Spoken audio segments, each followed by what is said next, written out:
एक बेटा अपने बीमार पिता को, जिनके शरीर में दाहिनी अंग में लकवा मार गया था, वो चल नहीं सकते थे, उठ नहीं सकते थे, बैठ नहीं सकते थे, बोल नहीं सकते थे, और उनको इस हालत में एक कमरे में बंद करके अपनी पत्नी के साथ विदेश कमाने चला जाता है। और जब लौट के आकर 6 महीने बाद वापस लौट के आता है, देखता है तो उसके पैरों तले ज़मीन खिसक जाती है, उसके रोंगटे खड़े हो जाते हैं। दोस्तों, कहानी बहुत ही दुख भरी है और आपको भावुक कर देने वाली कहानी है दोस्तों। तो वीडियो को अंत तक ज़रूर सुनें दोस्तों। घटना को पूरा सुनने के लिए वीडियो में अंत तक ज़रूर बने रहें दोस्तों। इससे पहले आप लोगों से एक छोटी सी विनती है दोस्तों कि अगर आप लोग चैनल पर नए हैं तो चैनल को सब्सक्राइब करना मत भूलना दोस्तों, और वीडियो को लाइक कर देना वीडियो पसंद आए तो दोस्तों। चलते हैं ज़्यादा देरी न करते हुए। तो उत्तर प्रदेश का एक आगरा ज़िला है। आगरा के रहने वाले मनोहर का एक बेटा होता है जिसकी उम्र 4 साल होती है, और वह तभी उनकी मनोहर की पत्नी की मौत हो जाती है। और मनोहर के घर में मनोहर की माँ होती है, मनोहर का भाई होता है, मनोहर के पिताजी होते हैं, भरा पूरा परिवार होता है दोस्तों। मनोहर को सारे समझाते हैं, माँ समझाती है, उनके पिताजी समझाते हैं, उनका भाई समझाता है, लेकिन मनोहर अपने बच्चे के लिए कोई शादी नहीं करता है, और अपने ये कह कर टाल देता था कि हमारे बच्चे की ज़िंदगी खराब जाएगी, दूसरी पत्नी आएगी तो बच्चों की देखभाल नहीं करेगी अच्छे से, और हमारे बच्चे को नहीं अपनाएगी। धीरे धीरे वक्त बीतता है, और मनोहर जब माँ उसकी कहती थी नहीं बेटा शादी कर लो, ऐसी ज़िंदगी नहीं कटेगी, बच्चे को कौन देख रेख करेगा, तो मनोहर कहता था नहीं माँ, तुम लोग हो देखभाल, तुम तो हो ही देखभाल करने के लिए, क्या दिक्कत है, तब तक बच्चा बड़ा हो जाएगा इस पर के। लेकिन एक दिन ऐसा आता है कि जब मनोहर की बूढ़ी माँ जो होती है वो ख़त्म हो जाती है, उस स्वर्ग सिधार जाती है। अब मनोहर अकेला पड़ जाता है। उस टाइम मनोहर का भाई होता है और कहता है कि भाई कुछ दिन बीतता है तो भैया शादी कर लो, क्योंकि बच्चे की माँ मिल जाएगी और इस तरह से ज़िंदगी कटेगी नहीं। मनोहर कहता है ठीक है, अगर तुम कहते हो तो शादी कर लेता हूँ, लेकिन कोई अच्छा सा रिश्ता देखो। तब वो अच्छा सा रिश्ता देखा जाता है और वो शादी करने के लिए तैयार हो जाते हैं। और मनोहर का भाई कहता है ठीक है, कल सुबह चले जाना, ये लड़की है अच्छी है, देख के चले जाना, अगर बात हो जाए तो फाइनल कर लेना। अब सुबह जाने का टाइम होता है, मनोहर अपना उठता है, तो सुबह अखबार पढ़ने की आदत होती है मनोहर की। अखबार पढ़ता है तो उसमें एक खबर होती है जिसमें लिखा होता है कि एक व्यक्ति जिनके 3 बच्चे थे, वो उन बच्चों की माँ लाने के लिए दूसरी शादी करता है और ले आता है।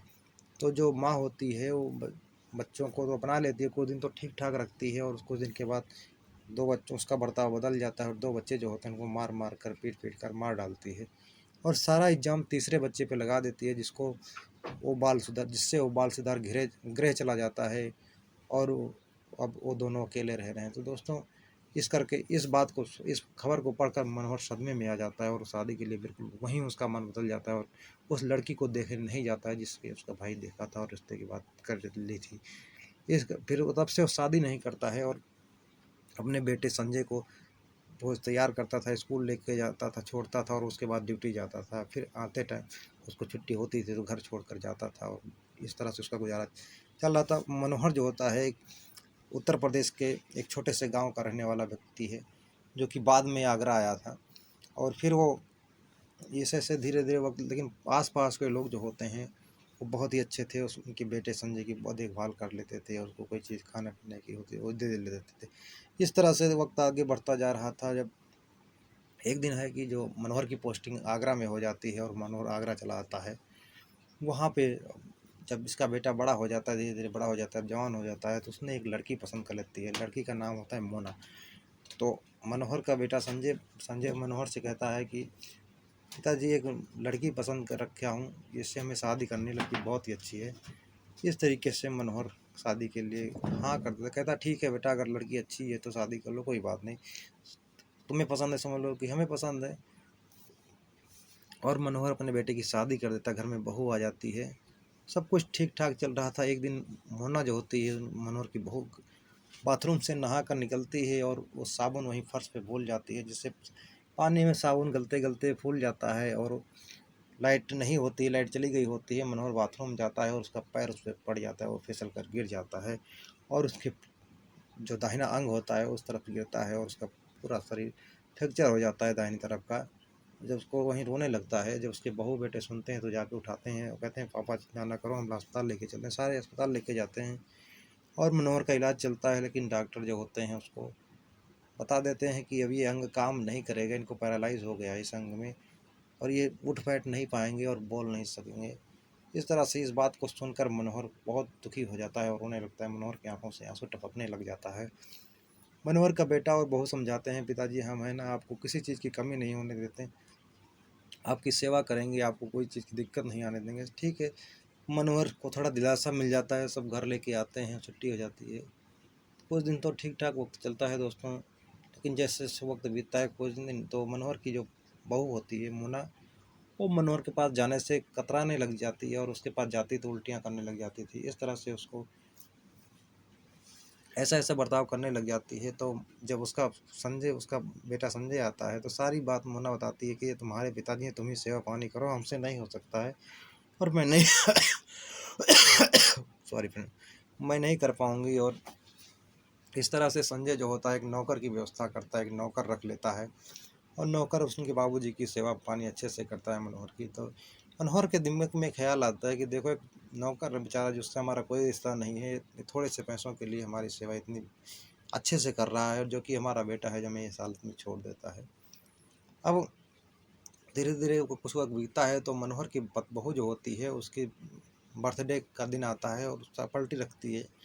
गेस्ट आते हैं, मनोहर को नया नया कपड़ा पहना जाता है, व्हील चेयर ले जाके पार्टी में बैठा दिया जाता है, और सारे डीजे चल रहा था, सारे नाच गाने में मस्त हो जाते हैं। मनोहर के पास कोई होता नहीं है, मनोहर का प्रेशर आता है, बाथरूम आता है, तो वो ज़्यादा देर मनोहर ना तो बोल सकता है, ना आवाज़ लगा, ना चल सकता है। अब मनोहर करे तो करे क्या, उससे बर्दाश्त नहीं होता, उससे पैंट में पेशाब हो जाती है, तभी कुछ स्मेल आना स्टार्ट होती है। कुछ देर के बाद तो लोग कहते हैं कहाँ से स्मेल आ रही, तो उस मनोहर की बहू मोना की जो है नज़र मनोहर पे जाती है और आती है, और गुस्से में ले जाकर मनोहर की व्हील चेयर को घर के अंदर ढकेल के बंद कर देती है बाथरूम में। और नौकर आता है, साफ सफाई करता है और मनोहर कपड़े चेंज करता है। इस तरह से नौकर सफाई करता है, नहलाता धुलाता है। उसके बाद में कुछ दिन बीतते हैं तो मनोहर का बेटा जो संजय होता है, बाहर देश में नौकरी करने के लिए अप्लाई किया था, फॉर्म भरा था, और उसकी लेटर आ जाता है, और ज्वाइनिंग लेटर का पढ़ते ही मनोहर का बेटा बहुत खुश होता है संजय, और यह बात अपनी पत्नी को बताता है। इस बात को सुनकर जो मोना होती है संजय की पत्नी बहुत खुश होती, कहती है अब तो इस बूढ़े से छुट्टी मिल जाएगा, और हमें देखभाल भी करने की ज़रूरत नहीं, हम दोनों बाहर आराम से रहेंगे। इस तरह से जब उनका वक्त होता है तो वो लोग बाहर चले जाते हैं, तैयार होता है। अब निकलने का वक्त होता है तो जो संजय होता है नौकर से कहता है कि भाई देखो, अगर कोई चीज़ की ज़रूरत पानी पड़े तो फ़ोन कर देना, बाबूजी की सेवा अच्छे से करना, कोई चीज़ की कमी ना होने पाए।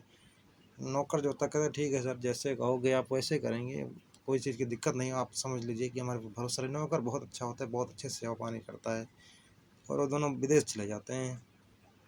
मनोहर के बेटा अपनी पत्नी के साथ में विदेश चला जाता है।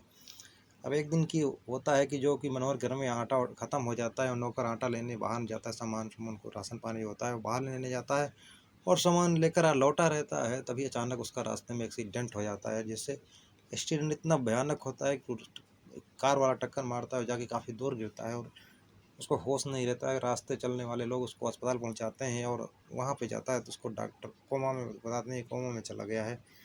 अब इस तरह से वो अस्पताल में दाखिल रह जाता है। यहाँ मनोहर का है रास्ता देखते देखते बेचैन होता रहता है, लेकिन अब वो चल नहीं सकता है, बोल नहीं सकता है, करे क्या क्या बेचारा।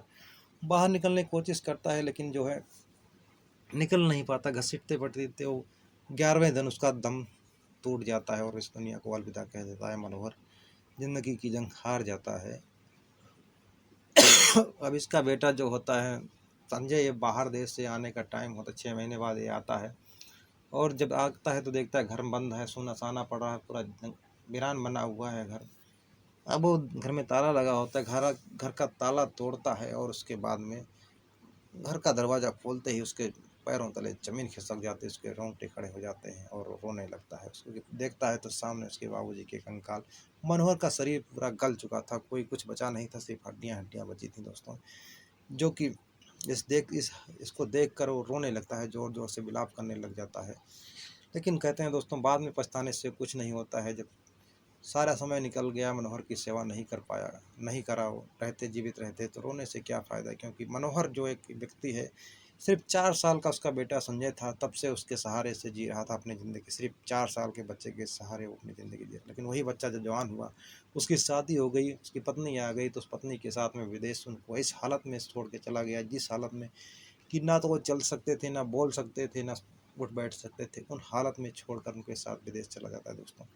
तो इस तरह से लोग पड़े हैं दोस्तों कि माँ बाप कितनी मुश्किल से उस बच्चे को पाल पोस के, 4 साल के बच्चे को इतना सयाना करते हैं, उसकी शादी ब्याह उसकी सब कुछ करते हैं, लेकिन बच्चे होते हैं कि नहीं। तो दोस्तों, कहानी से अगर कुछ सीख मिली हो तो वीडियो को लाइक और चैनल को सब्सक्राइब करना ज़रूर दोस्तों।